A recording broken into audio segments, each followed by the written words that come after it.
Rossibytes. Okay, so in today's video, I want to see if I can use ChatGPT using the GPT-4 model to create a product information API, a backend API at that, to essentially produce randomly generated product information data that could then be used on a front end of an e-commerce application. So the first thing we need to do is provide a good prompt. So as we can see here, I've typed up the following prompt. You are a full stack developer. I'm looking to develop an e-commerce platform. For this platform, I need you to create a back-end e-commerce product information API that will randomly generate data related to an e-commerce product. The randomly generated data should make sense. For example, the product name and the product description should be about a common product. This API should return all of the results in JSON format that a front end can consume. Okay, so let's say, for example, I don't want to use Python. I'm going to say stop generating, and I'm going to say, can you create this API using node.js instead? Okay, so as you can see, it's walking me through the process of how I would set up an environment for a new API. And it's now creating our app.js file to implement the API, and you can see here it's creating the code to generate the data.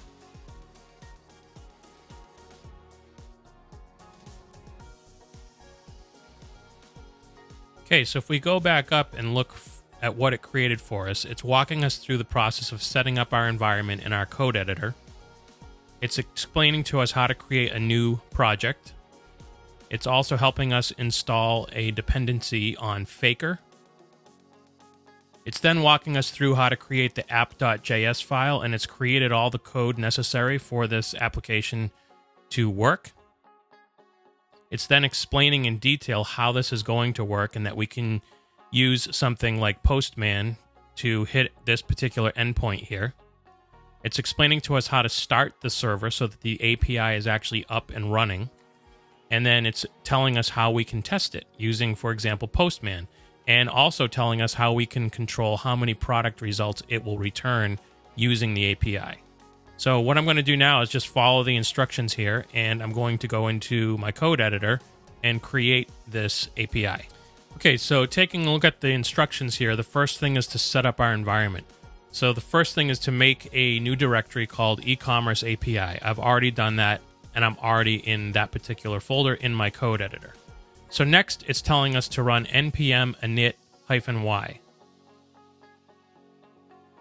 So I'm going to come into my code editor here, and I'm going to open up a terminal. And I'm going to do npm init-y. And we'll see that it's created the package.json file. Next, it wants me to run npm install express faker. So I'm just going to copy this. And I'm going to come in and paste it here.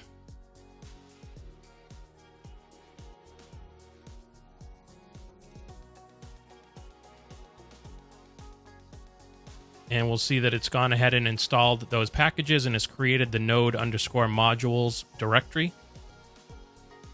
So next it wants me to create a file named app.js and then implement the API with that. And it provides me the code that I need for this particular API. So I'm going to go ahead and just click copy code. And then I'm going to come back over to my editor and I'm going to create a file called app.js. And I'm going to go ahead and paste this information in here. And I'm going to change this port only because I have something else running on that port currently. So I'm going to change it to 3001. And I'm going to go ahead and save this file. Then I'm going to scroll down and it's going to tell me that I should now be able to start my API or my server running node space app.js. So let's see if that works.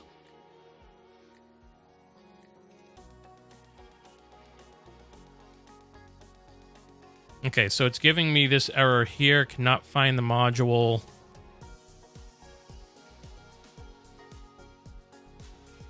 Okay, so verify that the package.json has a valid main entry. So I'm going to provide this to ChatGPT. When trying to run the server, I am getting this error.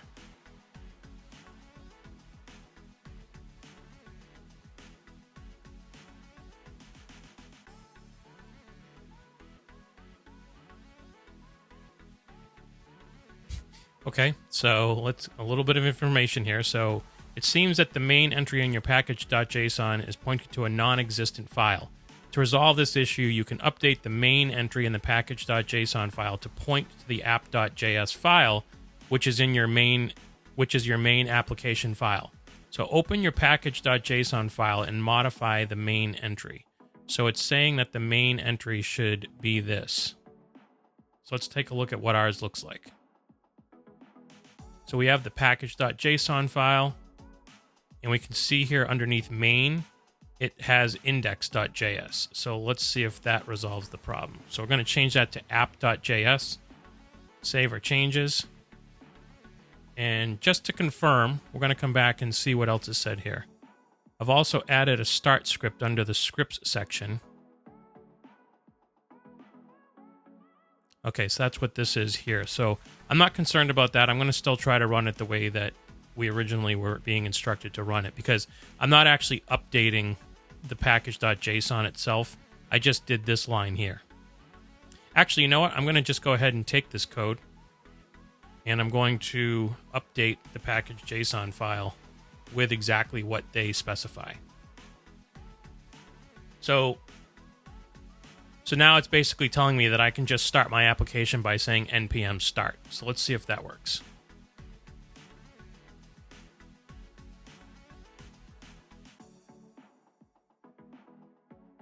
Okay, so again, it's giving me the same error message.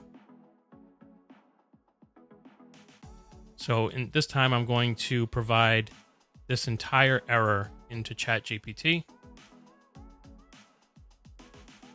I made all of these changes, and I'm now receiving this error.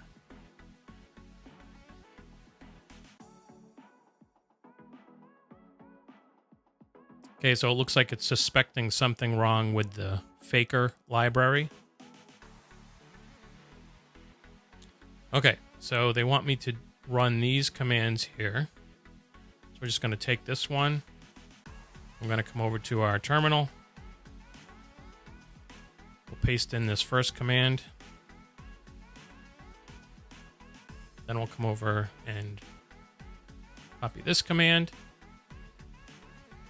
And then paste that over here. And then just run npm install. Okay, so I'm going to just copy all of this information.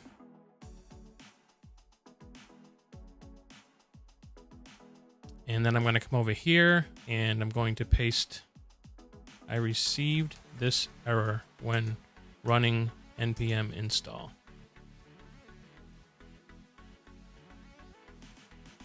Okay, so it's telling us that the version may not be available or there's something wrong with it.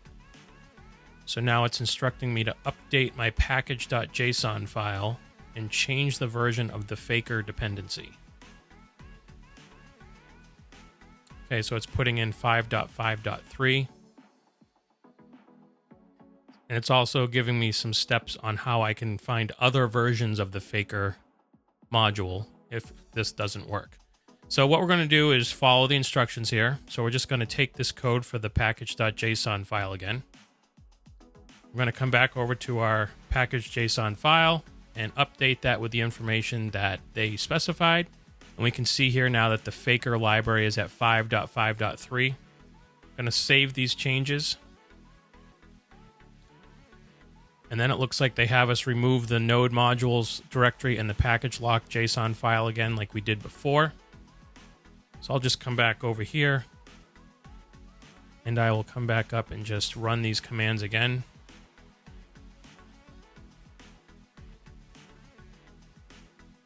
Okay, so then I'll do npm install. Okay, and then I'll do npm start. And it says that my server is running on HTTP localhost :3001. So next what we'll do is we'll go into Postman and see if we can actually hit this API. If I scroll back up here, it's going to tell me that I can hit it at HTTP localhost 3000 API products, for example.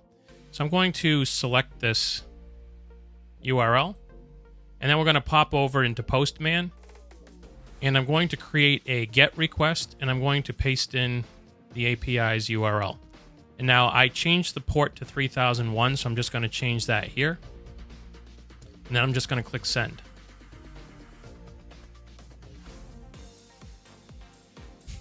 Okay, so this is what I was talking about. Here's an example. And in my prompt, apparently, it didn't actually honor this request. The name of the first product it created is Handmade Wooden Table.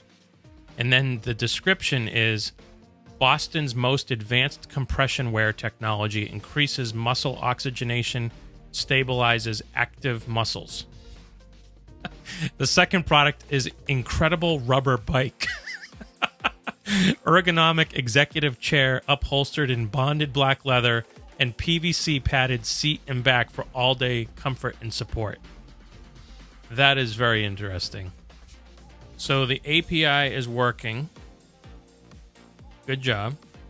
However, the data that is being produced is not consistent with itself. For example, the name of the product is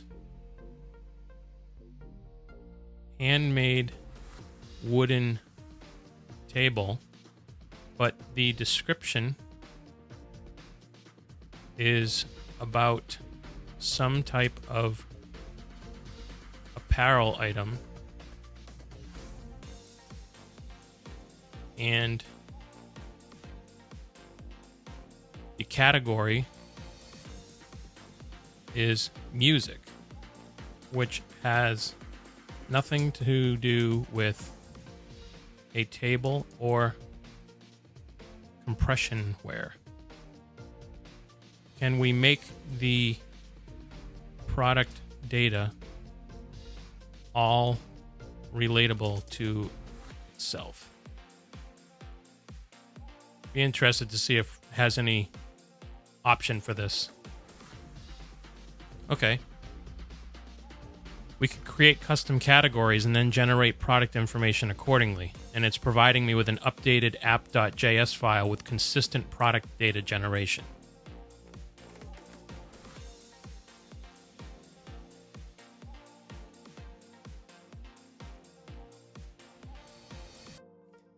It's too smart. So looks like we've created some newer code here. So we're going to go ahead and copy this code and come back over into our code editor.